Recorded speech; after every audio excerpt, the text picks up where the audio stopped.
Hi, guys, and welcome to the second episode of Learning Web Design and Security with Fixitgearware Security.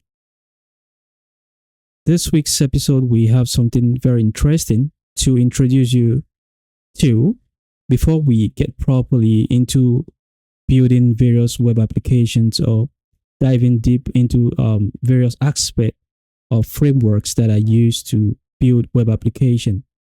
So the essence of you getting this fundamental training is because we believe that web application is not all about building applications that are very interactive or have this amazing user's interface, but also you have to consider in terms of your resources.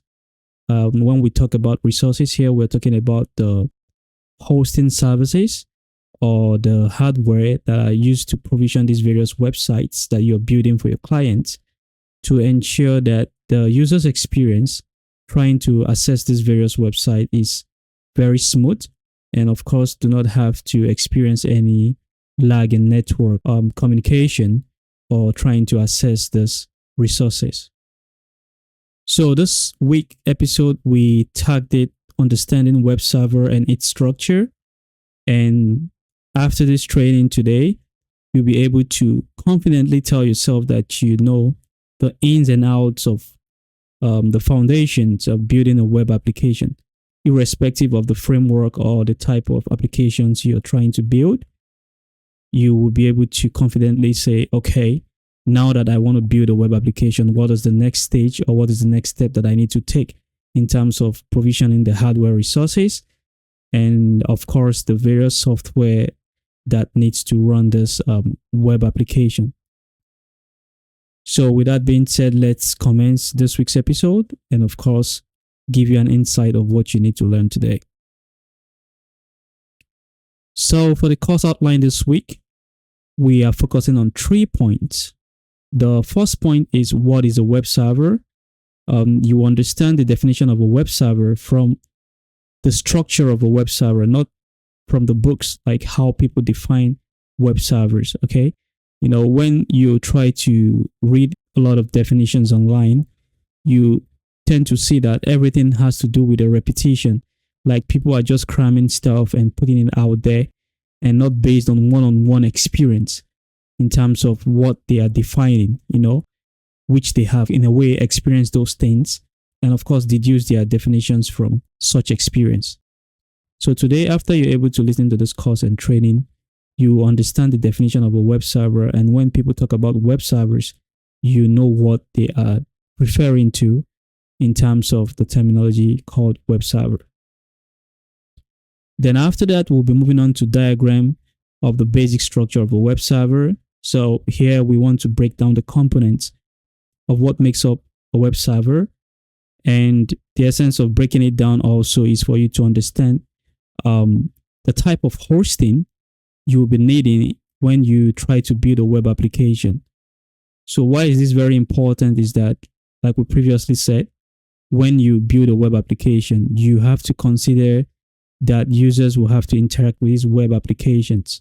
Okay, so no user wants to come to a website that they have to, wait for like hours, if not hours, maybe more than 5 to 10 minutes to have access to that website. And of course, the most important part of it also is that you don't want the website to crash because the website is unable to handle the surge in traffic, from users across various geopolitical locations trying to access this website. So by the time we break down this diagram, you should be able to understand this basic structure of a website and, of course, know the necessary components you need to make request for when trying to seek the services of a web hosting company to provision a web server for you. Then after we're done with that, we'll be moving on to explain the semantics of a web server. So when we talk about semantics, we are talking about how a web server and a user interact. Okay, so when a user uses a client known as the web browser to interact with your web application or your web resources, how does this communication go on? What happens behind the scene? Okay. So the essence of you to understand this as well is because when you are building a website, security is very important. Okay. So you don't want to build a website that even though it's accessible, but the website is vulnerable. Okay. And what vulnerability are we talking about? It depends on what the website is developed for or what the website was built for. So if you build a website that has users to authenticate, and of course you did not provision a good session authentication, that means a non-authenticated user can be able to access, sensitive resources this website is holding. So to be able to understand necessary securities when building a website, you should be able to understand the semantics of a web server. So this semantics will now make you understand how you should, provision various resources in terms of session management when users try to access your web application, either for your own self or for the ones you build for your client. So with that being said, let's move on to the introduction of what a web server is. So when I ask you what is a web server, you probably have a general definition which either from books or reading blog articles or from interaction with your various IT professionals or friends. But really, in deep sense of understanding, do you really understand what a web server is? So from our definition at Fixitgearware Security, we define web server as a combination of a physical computer hardware and of course a software that runs a web server that developers, host their various web applications and content. Now, this content that these various web developers host on this web server are in turn being made visible to other public internet users that try to access those resources. So whenever they try to interact with a web server via a client such as a web browser of their choice, it can be Chrome, it can be Firefox, it can be Opera, it can even be any other browsers that the user is able to access these resources at the convenience of their computer without necessarily walking down to the physical facility where this web server is or where this web page is hosted. Now that you've understood the definition of a web server, so what really goes on behind the scene in terms of, let's say, you talking about a web server? What really is a web server? Now, a web server is a combination of two things: computer hardware and software. If you're familiar with building websites locally on your machine, you would know that when you run your computer system, depending on the operating system you're running, let's say, for example, you're running Windows, you would need to install an application that is able to spawn a server kind of interaction known as WAMP server. So WAMP server requires your physical computer, which has an operating system, of course, Windows environment, and of course has a physical storage where it has to create the directory for this WAMP server and the RAM that functions for this web server to run. So once you're able to install the WAMP server on your computer, you can now navigate to the www directory, and that is where you put in the folder of the various web pages or login forms or pages you've built using various code editors you're familiar with, and access it via a client or a browser through a link known as localhost. So localhost is like the local host that enables web servers to run locally on your machine without having a public address or URL or IP address. Okay, so this is how the web server works. Now, when we talk about the major web server that we are able to access public resources, this is exactly what happens when a web hosting also build a web server. But on that end of the web hosting, there are different specifications which they integrate into that computer hardware for you to be able to run your web applications on it. Now, looking at this diagram, we have the web developer pushing the web content of Fixitgearware to the web server. Okay. Then on our web server, you can see we have a desktop just to mimic the computer hardware. Okay. And that desktop has a monitor where you can run different types of operating system you want. In this case, you can decide to run the Microsoft Windows server on it, or you can decide to run the various flavors of Linux, such as Ubuntu, CentOS, and so on, right? Then that directory the web developer is pushing contains a lot of resources. So what are these resources? It's the source code, or the code itself, the backbone of the website or the web application that he's pushing into the web server for the web server to execute this code and, of course, compute them and deliver to the front end area when a user visits this web link that is running on the web server. Okay, so the directory that the web developer is pushing on the back end contains not just the source code as well. It also contains the database. So database is very important because without database, there is no way a web application can run. Okay, so the web application has to communicate with a database. And of course, that database is where the information will be fetched, such as blog articles, content that has been stored in the database. Now, this interaction between the web developer and the web server is called the backend. Okay, so that's why whenever you see some job ads or recruitment offers, made to the public, you would see them indicating that they need a back-end developer. Okay, so back-end developers are highly sought professionals because they are very good with coding and they understand the back-end of how various code function works and how they are also implemented on the back end of a web server. Okay, and of course, when we're talking about that, we're talking about security on a higher level. So if you're not good with backend, you cannot say you're a web developer. Okay, maybe you can design a simple, user's interface or users interaction platforms, but that doesn't mean you're a web developer. For you to be a web developer, you must be very good with both the back end and front end as well. Now, if we move on to the right, you can see that there's a user trying to visit Fixitgearware.com. And of course, when the user tries to visit Fixitgearware.com, they need a client to interact on behalf of them with the web server. Of course, this client will be the one to display the resource that is being fetched from the web server. So in this case, we have the user using our Firefox browser, trying to communicate with the web server, accessing the domain Fixitgearware.com. So when the user visits the web server searches for that resource that is being asked by the front end user, and of course, send back that resource after a series of authentication back to the user. Now, this resource is also considered a directory because in that directory, we have different pages or links that points to different resource or pages or information that is on that web server.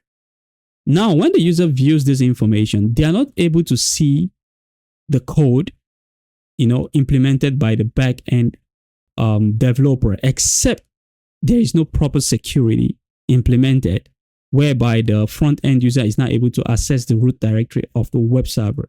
Then you can say that's the only way it's possible. But as long as adequate security has been implemented, there is no way the front-end user is able to access, the source code or the root directory of that web server. So whenever they visit Fixitgearware.com, the web server software is going to run the code and of course push out the information on the front end using what we call HTML and of course CSS for beautification. So when the user now visit that resource, they are going to be seeing what they are requesting as the output, but not the original code that, executed to bring out that output. And that's how the basic structure of a communication of a web server between a web developer and a user, which is also considered the front-end user, interacts. Now, let's now move on to the next section of this training, which is, of course, the basic structure of a web server. Now, the basic structure of a web server, when we talk about the basic structure of a web server, like we previously defined, we're talking about hardware and software. Now, under hardware, what do we mean by hardware? Now, on the hardware side, we know that for a computer to run, it requires a RAM. And of course, for it to, be able to give a visualization of the computer itself, and of course, give us the flexibility to interact with other applications installed on the computer, it needs an operating system. And that operating system needs to be installed on a hard disk. So that is called a storage application. So in this storage, we're talking about, if it's the hard disk drive or the solid state drive. Of course, modern web hosting companies provision for SSD, which is the solid state drive, and no more using the HDD. And that also comes with additional cost. Then after we've spoken about the storage, we now need to consider the core and the processor speed. So how many cores is this computer running that is going to be hosting your website? Are they running on one core? Are they running on two cores? What is the processing speed? Is it 3.5 gigahertz? Is it 1.6? Is it 1.2? Is it 1.5? These are very important. Okay, so these are the basic information that your your hosting company that is providing this web server is going to display to you. But in the real sense, the entire component that makes up the hardware of a web server also has additional components such as the motherboard, the cooling fan, because this computer will be running 24/7. Of course, you don't want to leave a computer on, right? That is going to make the computer very hot and of course crash. And your website needs to be running 24/7. That means the computer that is hosting this web server software has to be running 24/7. So it is important that the computer and hardware that this web server will be used as this web server has a cooling fan and a cooling system. And lastly, because we want this system to be 24/7 available to any user trying to access the resource on the web server, then we need a power supply. And that's where a power supply comes in as the complete component that makes up the hardware of a web server. Now, when we talk about these hardware components, they are based on numerous factors. But when you try to get a web server hardware from a web hosting company, the three major factors or the three major key components that determines what type of configuration this web server will be running on is: one, are you trying to get a shared hosting? Or two, do you want it to be a dedicated hosting? So when we talk about shared hosting, means you want to run multiple web applications on it. So you want a hosting that you can, maybe you run Joomla, you run WordPress, you also run Laravel-based applications. So that means you have to configure multiple domains on that web hosting. So that is considered shared. Now, if you want it to be a dedicated hosting, that means you want the web hosting to just be dedicated to a particular website which you're building. Now, if it's a dedicated hosting, what are the configurations you want? You have to specify them. And of course, keep in touch with the web hosting company, and they're of course going to raise a PO of the cost it's going to cost you to be able to have that configuration installed or, configured for you to run your website. Now, the last part is, do you want it to be a high-speed virtual private server? So when we talk about high-speed virtual private server, it's very expensive, but doesn't mean it's not affordable. So most companies who deal with like millions of users, that have access to their, web applications daily, mostly host their application on high-speed VPS. So the essence of using high-speed VPS is to make sure that they have the flexibility to configure a lot of things on it, including availability zones. So when user try to access the resource and this availability zone is down, the other availability zone can be able to push this required resources by this user from the next availability zone closest to the availability zone that is down. So when you now understand these various specifications and understand the number of users that you need to provision for that need to access your web application, you are now able to have a clear picture of what type of hosting you want. Do you want it to be a shared? Do you want it to be a dedicated? Or do you want it to be a high-speed VPS? Now, having spoken about the hardware, let's now move on to the software part of a web server. So when we talk about the software part, we are talking about the operating system. So what is the operating system? Most web hosting companies, as we all know, are more in tune to using various flavors of Linux operating system. But if you're trying to host applications or using hosting services that are provisioned by Microsoft, then you have to get in tune with Windows environment, which requires you to install the Windows Server operating system on your machines. Additional operating system web hosting companies also use are like FreeBSD as well. So FreeBSD is also a very good operating system because it's lightweight and it's very efficient, to host a web application. Now, when I talk about the web server software, what is the web server software we're talking about? We have various categories of web server software. So this web server software is like WAM server. When you install WAM server, and of course you push in your directories of your web application into that www directory that is owned by WAM server. This is the same way that these web server softwares are. So in this category, we have the Nginx, we have the Apache, and we have the Microsoft Internet Information Services, which is the Microsoft IIS, and we have the Apache Tomcat, and of course we have the Lightspeed. So these various web server software is dependent not on your own specification, it's dependent on the web server software that the hosting company that is provisioning your web server configuration is using. So they might tell you that, okay, because of security or because of the trust we have with these services, this is the type of web server software we use. Okay, so that is not dependent on you, except you're the one hosting your own web server components locally from your home or from your office. Then you can decide what type of web server software you want to use. But by right, this web server software, when you're contracting your web server to a web hosting company, is determined by the web server software that this web hosting company works with or are able to provision. Now we move on to the cPanel login form.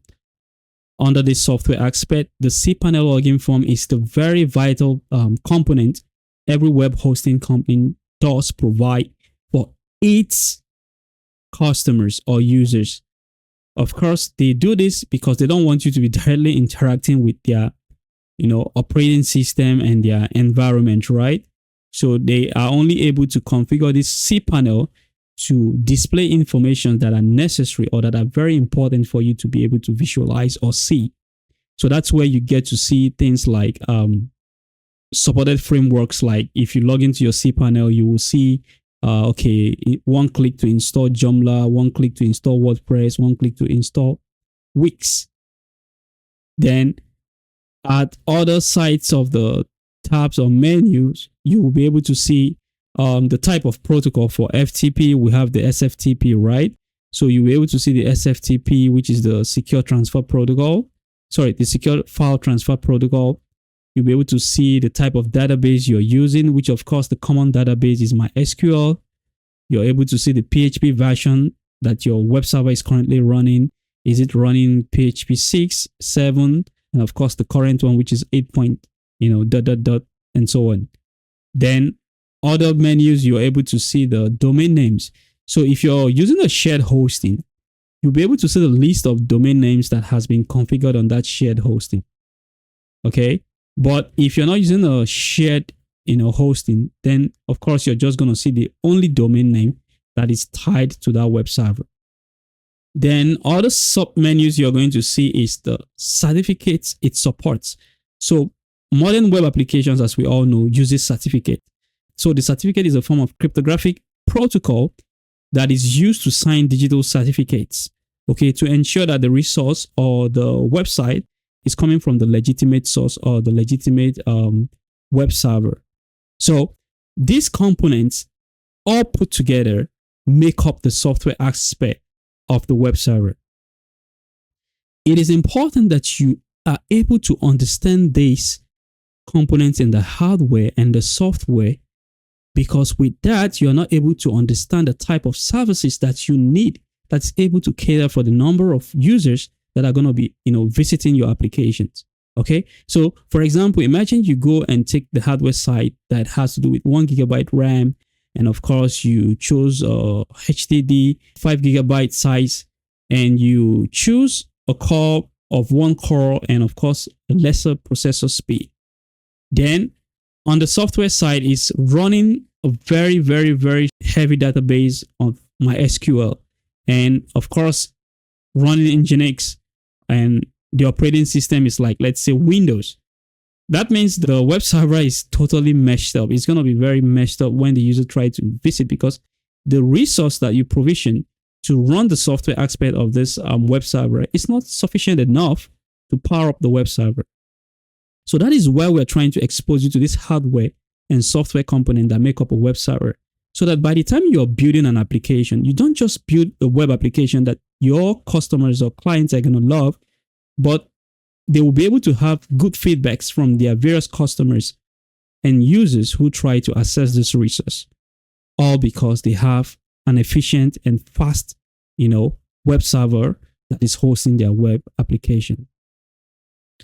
So now that we have done explaining the basic structure of a web server, let's now move on to the next and the final chapter of this training, the semantic structure of a web communication and a web server.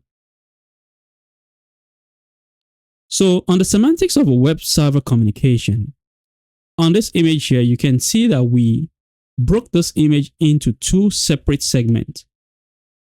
Segment A is the interaction between user and the web server. So this is what happens. A user picks up a computer and say, okay, I want to visit www.fixitgearware.com. Through the client browser, in this case, they are using Google Chrome. The Google Chrome visit www.fixitgearware.com and fetches that resource for the user and send it back to the user. But when this communication is going between the client and the web server, there are a series of communication that goes that is not visible to the eye. And this communication is broken down into 5 stages. The first stage is the request handling. So when we talk about request handling, what are we talking about? So this client is making a request to the web server asking for fixitgearware.com. So the request type, is it a secured request or just a normal request? In this case, for secured, we're using HTTPS that runs on port 443, and unsecured one is using HTTP that runs on port 80 or port 8080. So when this user send this, let's say, okay, this server is only able to handle requests on port 443, which is HTTPS, but the user is trying to access fixitgearware.com on port 80, which is HTTP. The server will block this request because there's a firewall rule implemented that any resource that is coming from an unsecured request should be blocked or disabled. Now, after this server is able to resolve this request and proves that it can be able to handle this request coming in from the user, the next thing the server is going to do is to now search in its directory of fixitgearware.com the content that the user is trying to request. And that brings us to what content serving. So content serving has to do with that specific content the user is trying to access. And of course, if that content exists on the web server. Now, let's say the content exists, but the content is secured in such a way that the user needs to log in to be able to access that content. If the user is not logged in, of course, the user is not able to view that content. And if the user is logged in, the user is also able to view the content. And that's where session management comes in. So, do they have an active session? Are they logged in to be able to view their profile? So, if they are not logged in, of course, that's not going to be successful. And if they are logged in, of course, it's going to be successful. Another part of session management is that when a user visits a website, there is a cookie that is generated.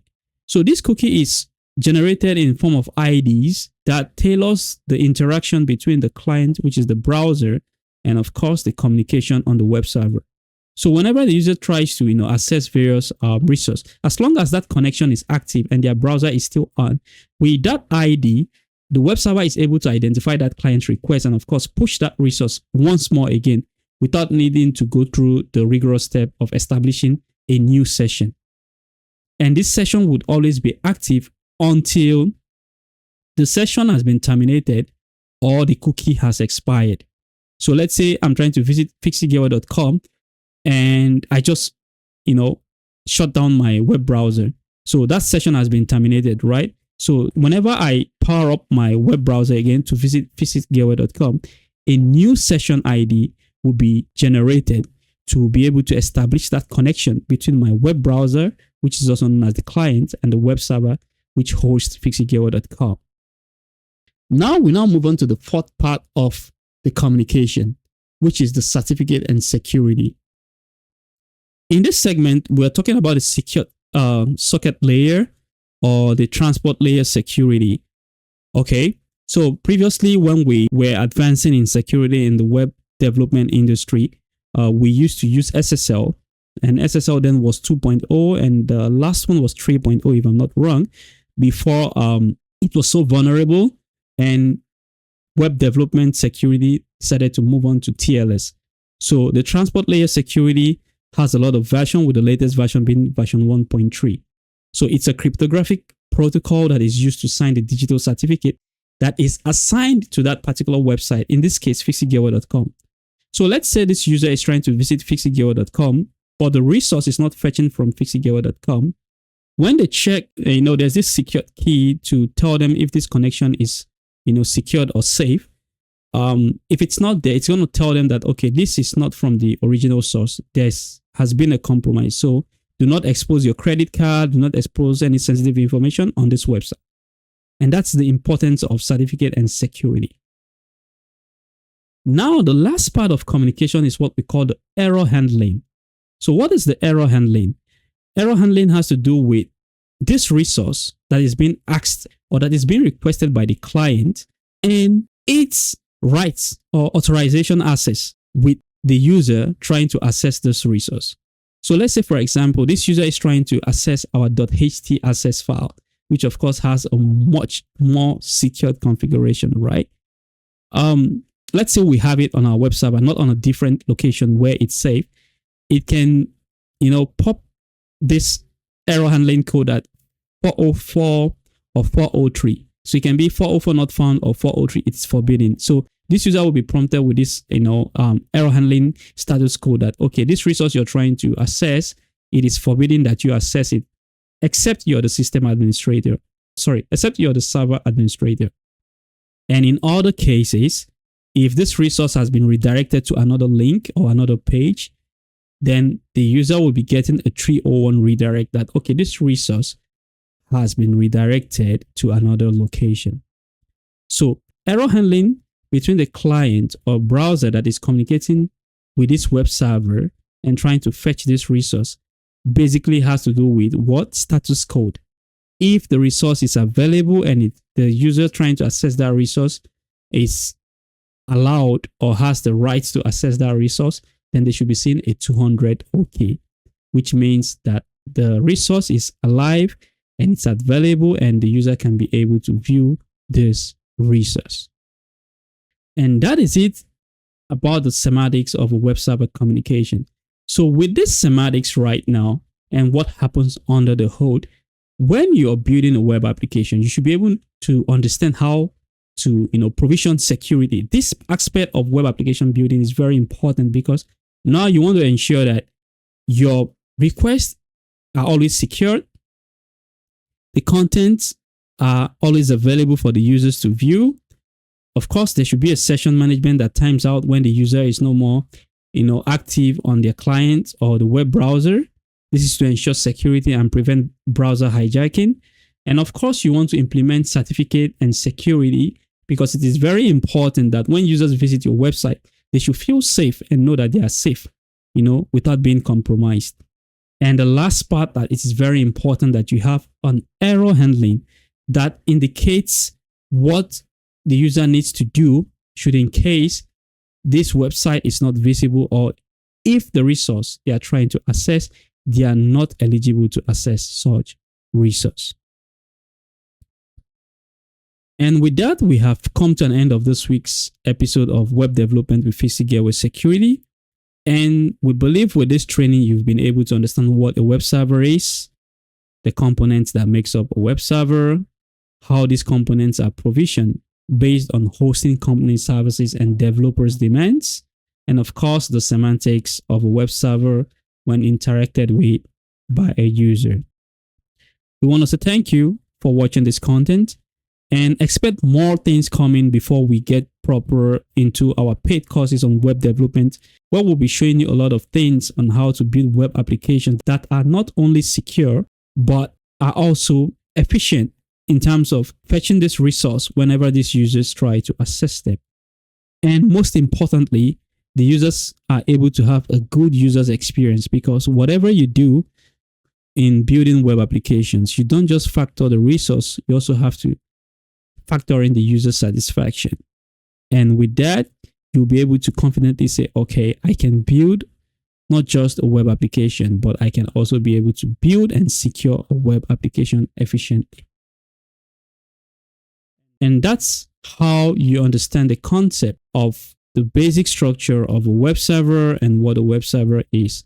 And with that, we have come to an end of this week's episode. We want to say thank you and see you next week. Bye for now.